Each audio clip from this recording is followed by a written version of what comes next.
Donc, commençons. On va commencer notre chapitre, notre vrai chapitre. Le premier chapitre, c'était motivation, avec les équations différentielles ordinaires. Donc, ça va être pour l'instant juste un petit rappel de qu'est-ce que sont les équations différentielles ordinaires. Et puis, on va voir les schémas numériques probablement le cours prochain. Notation. Donc, I va être un intervalle ouvert incluant R+. Assez souvent, ça va être R plus tout entier, sauf indication contraire. L'élément de cet intervalle qui nous intéresse le plus, c'est un certain t qui va être pour nous le temps. Assez souvent, il démarre soit en 0, soit à partir d'un t0 qui est spécifié quelque part. L'équation a deux formes. Première forme, 2.1, c'est sur la forme dérivée. Donc dérivée de x par rapport à t, c'est une fonction qui dépend de t et de x. Ici, je n'ai plus mis l'argument, mais c'est x de t, x est la même chose, sauf que parfois on le met. Très bien. Et puis, deuxième chose importante, c'est la condition initiale, c'est la x0. Si vous intégrez cette équation, vous obtenez x de t égale x0 plus intégral de t0 à t de f de s, x de s, ts. Attention, la variable s'appelle maintenant s parce qu'on intègre jusqu'à t. Donc ça, c'est la forme intégrale de la même chose qu'avant. Et on va travailler de manière alternative avec une autre de cette forme-là. Est-ce qu'il existe une solution à cette équation-là? Ça a l'air un peu bête, mais ce n'est pas vraiment bête. Pourquoi il s'agit d'une équation d'abord? Parce qu'on voit que x, il est des deux côtés. Donc il y a quelque chose qui lie x à sa dérivée. Donc il y a dans le membre de gauche et dans le membre de droite. C'est pas sûr que ça existe une solution. Pareil, x est dans le membre de gauche, là il est dans le membre de droite maintenant. Donc est-ce qu'il existe une solution? On doit s'en assurer. Et d'ailleurs, c'est pas vrai pour toutes les fonctions f. Donc il faut des hypothèses et il vaut mieux regarder avec attention ces hypothèses-là. Et donc, il y a des résultats qui nous éclairent, qui nous rassurent, si vous voulez, sur le cadre où on est. Et le cadre où on est, c'est que f va être une fonction régulière. On ne va pas s'inquiéter de la régularité de f dans ces cas-là. Et donc, le théorème que vous avez déjà vu, que je rappelle seulement, il n'y aura pas de démonstration, théorème de existence et unicité de la solution locale, donc variante locale. Donc f est une fonction de deux objets, le temps et l'objet x, il peut être assez souvent un vecteur. Pour nous, disons que ça va être juste un nombre réel. Donc, soit f défini sur i fois r, valeur réelle, avec f fonction continue par rapport aux deux arguments. Lipschitz localement en x0, t0.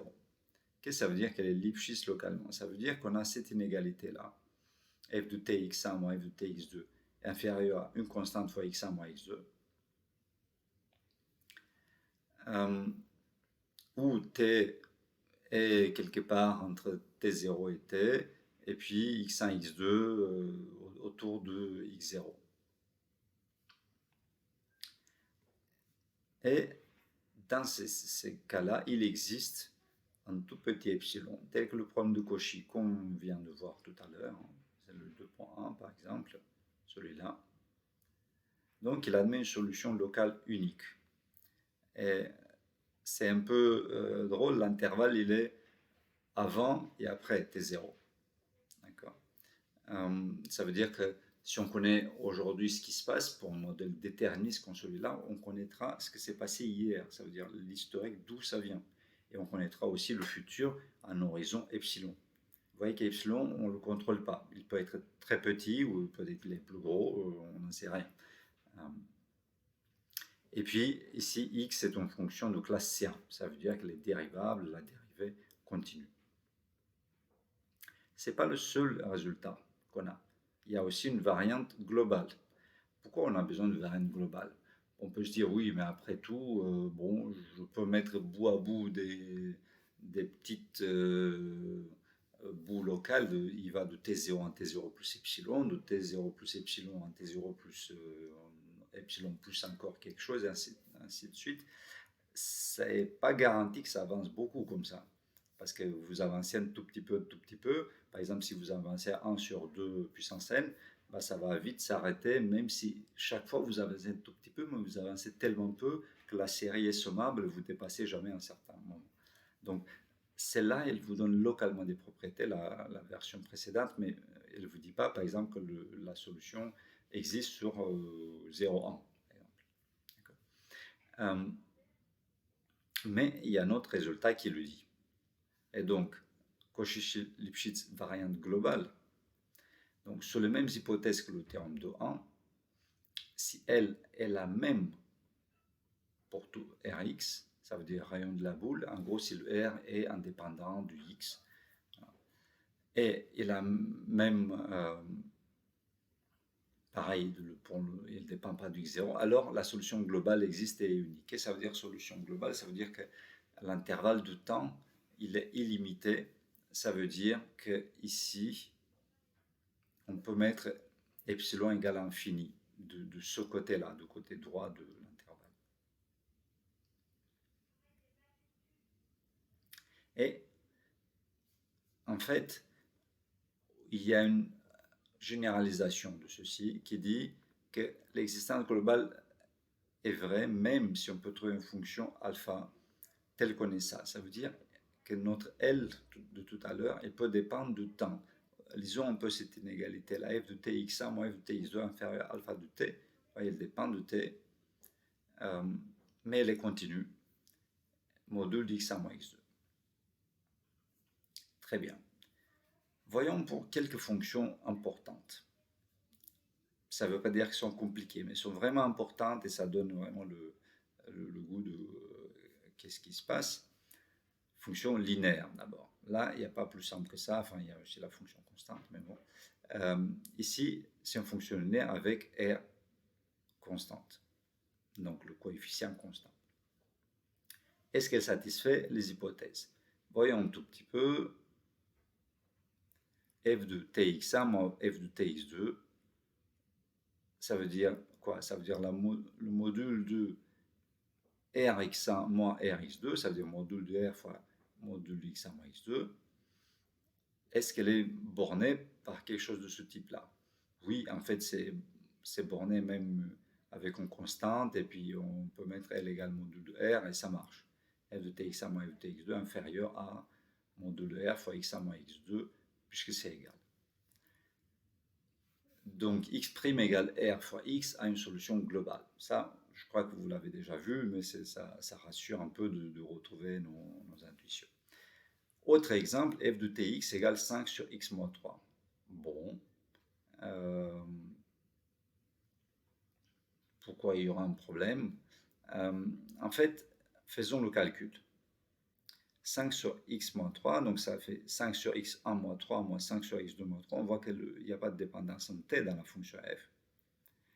Après un petit calcul, on met au même dénominateur, enfin c'est du CM2 ça, c'est x1 moins x2 un module fois 5 sur ce module. C'est une égalité. x1 et x2 ne peuvent pas être égales à 3, parce que sinon déjà la fonction n'est pas définie. Donc,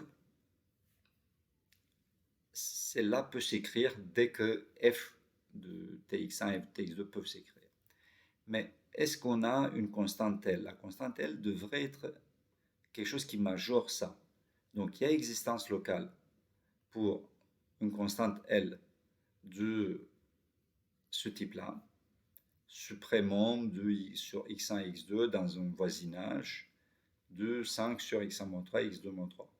Donc le suprêmum sur un certain voisinage de cette quantité-là qui était avant module x1 moins x2 est bon, peut jouer le rôle de constante L. Mais quand est-ce que elle est vraiment bornée? Il faut déjà que ça soit un voisinage d'un point initial différent de 3. Et qui, tel que 3 n'est pas dans l'adhérence, ça veut dire est bien séparé de ce voisinage. Dans ce cas-là, c'est bon. Déjà, on voit que la constante, elle n'est pas la même.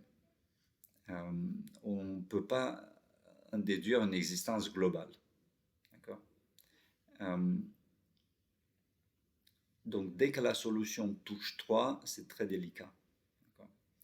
Euh, donc, un x0 égale 3, on peut pas, cette quantité n'est pas bornée, on ne peut pas utiliser le terme de existence globale.